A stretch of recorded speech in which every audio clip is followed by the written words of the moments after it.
Meus irmãos e minhas irmãs, paz e bem.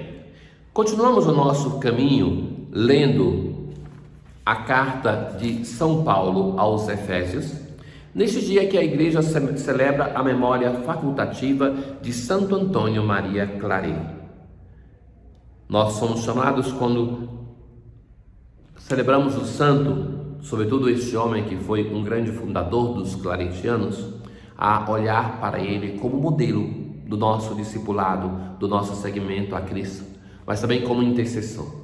Os santos são para nós a certeza palpável de que vale a pena ser cristão e é possível viver uma vida humanamente bela e uma vida de fé.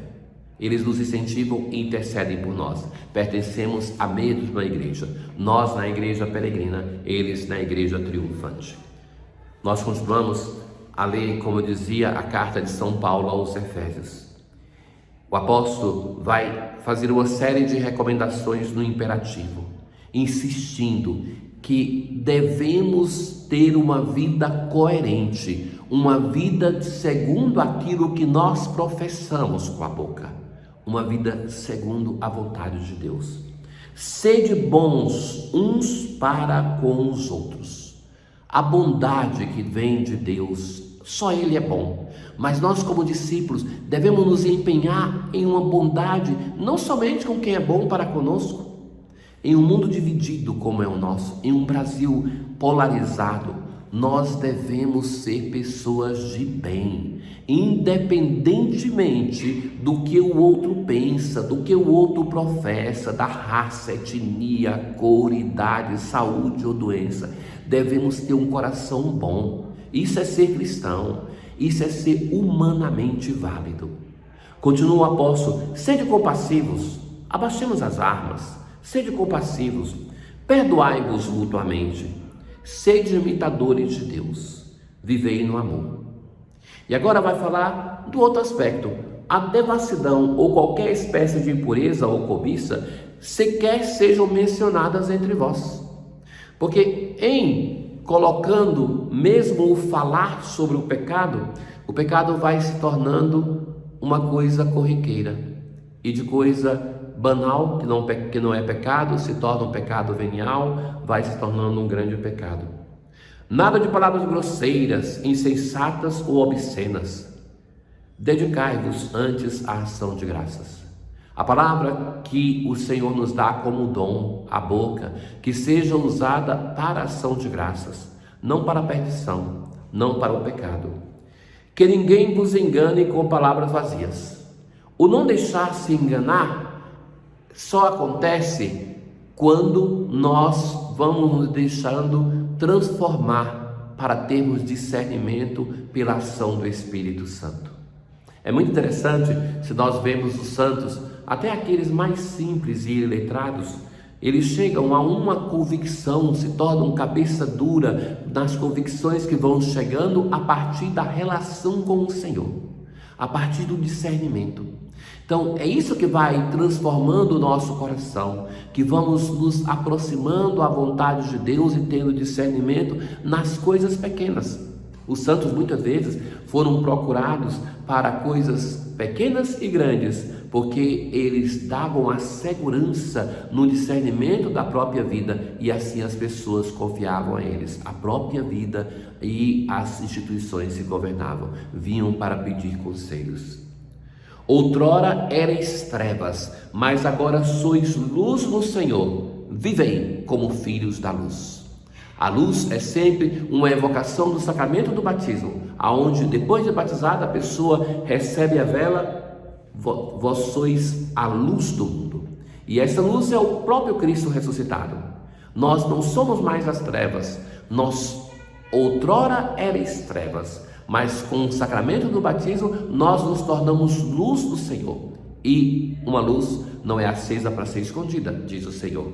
Então nós devemos transmitir a vida do ressuscitado em nós, através de uma postura de pessoas que se deixaram encantar pelo Senhor e buscam transformar a vida. No salmo de hoje: feliz é todo aquele que não anda conforme os conselhos dos perversos, não entra no caminho dos malvados, seu prazer está na lei de Deus. De novo, é a palavra de Deus, a lei de Deus, que é o instrumento de transformação. Eis que ele é semelhante a uma árvore que à beira da torrente está plantada. Eis que tudo que ele faz vai prosperar. Mas bem outra é a sorte dos perversos. Ao contrário, são iguais à palha seca. Pois Deus vigia os caminhos dos eleitos, mas a estrada dos malvados leva à morte. Ora, no Salmo, sobretudo, vai falar da palavra de Deus, que vai dando condições para uma pessoa viver sempre com mais convicção de acordo com a vontade de Deus.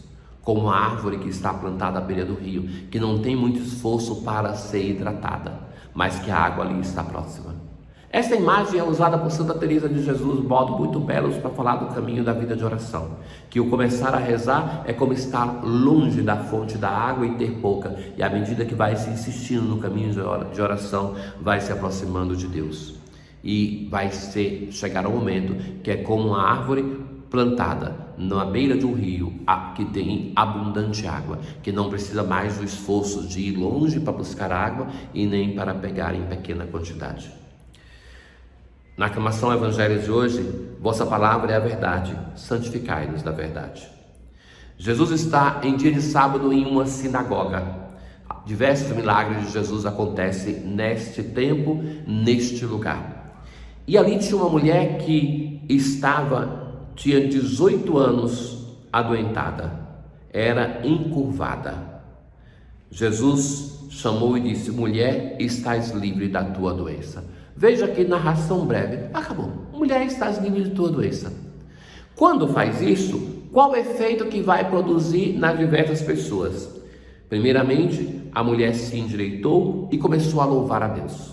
Ela que foi tocada pela misericórdia de Deus, começa a louvar, começa a rejubilar-se no Senhor e reconhece que isso foi obra daquele que é o instrumento do Senhor, o próprio Senhor que está ali e que teve misericórdia para com ela. Já o chefe da sinagoga vai dizer, ficou furioso e vai dizer assim: existem 6 dias para trabalhar, vinde então nesses dias para serdes curados, não em dia de sábado. Ou seja, a repreensão que ele faz não é diretamente a Jesus, mas aquela mulher que veio ali em dia de sábado adoentada e que ela não pediu para ser curada. Jesus que teve misericórdia, ele está fundamentalmente brigando com a pessoa errada para falar com a pessoa que ele quer falar.